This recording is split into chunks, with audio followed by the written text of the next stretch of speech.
on est comme dans une situation que trop, c'est comme pas assez. Les informations qui montent depuis le golfe du Mexique sur les lendemains de cette tragédie nous en mettent tellement plein la face que on saurait même pas par où commencer si quelqu'un nous demandait de décrire la situation. Alors, si on met ça par l'autre bout de la lentille, on va se retrouver avec des gens qui sont là-bas et qui ont des choses à raconter dans ce qu'ils voient puis dans ce qu'ils vivent. Jean-Paul Lavallée est en ligne. Monsieur Lavallée, bonjour. Bonjour, Monsieur Arthur. Où est-ce que vous êtes? Je suis à Pass Christian, Mississippi. Au Mississippi? C'est à peu près à 20 000 à l'est de Biloxi, Mississippi. À 60 000 à à peu près 20 000 à l'ouest de Biloxi, 50 000 à l'est de New Orleans. OK. Et vous, dans la région de Biloxi, l'industrie numéro 1, aux dernières nouvelles, pour nous autres, de loin, c'était les casinos. Est-ce que c'est vrai? Vivez-vous dans le monde des casinos, vous? Quand je suis arrivé ici, oui, mais plus maintenant. Je suis un chef cuisinier, je suis de la région de Québec. Puis maintenant, je travaille pour une compagnie de healthcare centers. OK. Donc, vous travaillez dans des institutions de santé comme chef cuisinier. Oui, monsieur. Pour vous, Katrina, qu'est-ce que ça a changé? En quoi votre vie est changée depuis que c'est passé, cette affaire-là?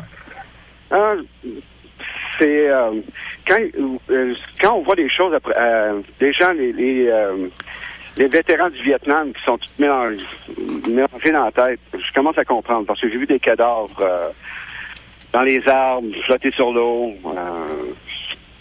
à 5 minutes de marche de où je travaille. Ça a changé ma vie.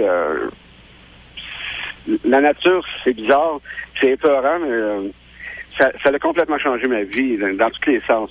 J'apprécie à toutes les every breathing I take, comme on dit en anglais. Chaque fois que vous respirez, c'est comme un cadeau maintenant. C'est un cadeau du ciel. Mais pourquoi dans votre coin ça a fait tant de dégâts? Est-ce que c'est parce que les gens étaient mal préparés? Est-ce que c'est parce que les gens ont mal réagi? Ou si c'était inévitable que les dégâts que vous voyez autour de vous? Pour commencer, l'an dernier avec l'ouragan Ivan, on était supposé ça s'en venait directement sur nous, puis ça l'a shifté à l'est, c'est allé frapper Pensacola. Les gens avaient commencé à évacuer pas mal, puis cette année, il y a eu un autre, je me rappelle pas du nom, ça a fait la même chose. L'ouragan qui a frappé Pensacola cette année, je me rappelle sur le terrain du nursing home où je travaille, on chipait des balles de golf parce qu'il faisait juste pleuvoir un peu puis venter un peu. Les gens ont commencé ça va arriver plus aux autres, ça arrive pas à nous. Cette fois-ci, c'est arrivé à nous. Les gens n'ont pas évacué comme il fallait. C'est la fin du mois aussi. Comme chez nous, quand c'est la fin du mois, les gens n'ont pas d'argent, ils peuvent pas évacuer. Pas de sous pour mettre de l'essence. Paquet de gens qui sont morts. Dans l'environnement où vous travaillez, ce sont des gens malades ou des personnes âgées qui sont vos clients? C'est des personnes âgées malades. Beaucoup sont en phase terminale. On a des jeunes gens aussi, là, ceux qui ont eu des accidents, qui sont handicapés, qui sont quadriplégiques ou qui sont bed rest, ils sont juste au lit, ils peuvent pas bouger. Est-ce que votre institution où vous travaillez a été touchée au point de pas être capable de donner ses services? Est-ce que vous êtes capable de travailler présentement? Comment ça se passe? La compagnie pour laquelle je travaille, on a 45 nursing homes au Mississippi, Alabama, puis en Floride. On en a une qui est disparue de la carte. Les gens étaient évacués avant, là, c'était tout près, c'était à 3 minutes, 4 minutes en auto de ma place. Là. C'était juste sur Scenic Drive, c'est parallèle à US 90, où il y a eu le plus gros des dommages. Elle est complètement partie. On a un peu plus de résidents ici, puis dans aux autres résidences. J'ai été capable de les nourrir aussi bien que les casinos pendant la tempête, puis après la tempête à cause des power generators, des génératrices power. Ouais. Mais est-ce que vous vous approvisionnez en nourriture facilement? Encore faut-il avoir du matériel pour faire la cuisine, monsieur le chef? Oui, on a la compagnie avec laquelle on fait business. Il nous apporte de la nourriture. Là. Moi, j'étais prêt pour 2 semaines de nourriture sans avoir à m'approvisionner. La même chose en eau. J'avais 1500 gallons d'eau. Prêt, là. J'étais vraiment prêt là pour être frappé. Là. Je m'en allais pas à la guerre là, avec un fusil à l'eau. Là. Ouais. Mais on a de la nourriture qui vient. Je peux en avoir à tous les jours. Nous, on est privilégiés ici. Donc, dans votre vie professionnelle, vous êtes capable de vous être relevé. Dans votre vie personnelle, là où vous habitez, là où vous vivez, Monsieur Lavallée, comment ça s'est passé? Qu'est-ce que ça a changé? La petite ville que j'habite, c'est à 50 000 au nord de Biloxi. Ça s'appelle Poplarville. C'est un genre de petite ville, si vous clignez des yeux quand vous passez, vous allez la manquer. Ma maison est bien, ma ville est détruite. Ma maison, j'ai juste perdu des bardeaux d'asphalte, puis c'est rien, je peux pas me plaindre. Quand je regarde mes amis ici, là, avec qui je travaille, là, mes compagnons de travail, mes compagnes de travail, qui ont perdu leur maison, puis qui sourient, ils sont ici travailler, on couche tous dans la résidence. Ils sont ici, ils viennent travailler, puis le sourire à tous les jours, puis la vie est belle, même si tout est arrivé, là, tout le malheur qui est tombé sur eux. Là. Est-ce que on peut admettre qu'une catastrophe comme celle-là, c'est aussi révélateur de la force qu'il y a dans ben du monde? Ah, on voit le meilleur des gens, puis on voit le pire des gens à ce moment-là. On voit les gens qui ont vraiment un beau cœur, puis les gens qui sont les écœurants. On les voit aussi. Des moments comme ça, là, on voit la force des gens. Ça fait un peu plus qu'une semaine là, que je travaille 16-18 heures par jour. À tous les matins, quand je me lève, mon corps, il me fait mal parce que j'ai mal partout. Je travaille debout. Je me donne un bon coup de pied au derrière, puis on retourne au travail, puis quand je regarde les gens sourire, ça me donne juste du power pour travailler. Êtes-vous capable d'imaginer, en regardant autour de vous, le temps que ça va prendre pour redevenir à peu près normal la vie quotidienne? D'après moi, ça reviendra jamais normal parce que la ville de Biloxi est très historique. Les casinos vont revenir, mais on perd beaucoup d'histoire dans cette ville-là. En passant, la ville de Biloxi a été fondée par Louis Joliette et Père Marquette. Ce qui fait bizarre, c'est des gens de chez nous. Ça va être très difficile. Déjà, avec l'ouragan Camille de 69 avait beaucoup détruit. J'ai vu des photos, c'est effrayant là, de voir la destruction, mais c'est rien comparé à la destruction de Katrina. Vous voyez pas un avenir normal, même à long terme? Probablement, après quelques années, ça a pris 20 ans après Camille pour que ça redevienne normal. Je vois pas ça demain matin, là. Je vois rien arriver demain matin, là. Ça va être très long, là. Et on sait pas s'il y aura pas d'autres ouragans entre-temps? Ça, c'est comme gagner la loterie. J'espère que je la gagnerai pas souvent. Monsieur Lavallée, comment vous vous êtes retrouvé à travailler comme ça au Mississippi comme chef cuisinier? Y a-t-il qu'est-ce qui vous a mené vers ça, là? Quand je suis parti de Québec, je suis allé travailler à Cleveland, en Ohio. Et puis après, le 11 septembre, j'aimais pas tellement les grosses villes. C'était épeurant un peu. Et puis, j'ai rencontré une femme du Mississippi, puis je me suis marié. Puis là, j'ai un bébé, il y a 1 mois, mon petit bébé, une petite fille. Je me suis emmené ici à aller travailler dans les casinos, puis je me suis senti chez nous. Est-ce que vous vous voyez rester au Mississippi et travailler à la reconstruction, ou si vous vous voyez partir avec votre petite famille vers un endroit plus normal? Il y a le Texas d'un côté, il y a d'autres États autour où il y a des belles occasions pour un gars qui a du talent dans la cuisine, là. Cette fois-ci, je reste. C'est chez nous ici. Je me sens un peu comme les New-Yorkais ont pu se sentir le 11 septembre 2001. Faut que j'aille la reconstruire. C'est chez moi. C'est un père a dit. Quand on pense au Mississippi, les choses qu'on pense du Mississippi sont jamais belles, mais le Mississippi est très beau. La violence est à certaines places c'est plus élevé, mais c'est un super bel état avec le golfe du Mexique. Non, je veux pas partir d'ici. Avez-vous assisté au spectacle de Céline Dion à l'émission de Larry King l'autre jour? Oui, on n'a pas le câble parce que la télévision est dure à avoir. Mais dans mon auto, j'ai XM Radio. Ouais. Avec CNN, j'ai pu écouter. Je suis vraiment déçu. Les gens ne savent pas de ce qu'ils parlent parce qu'ils sont pas ici. Le président Bush n'est pas parfait, ça je peux comprendre.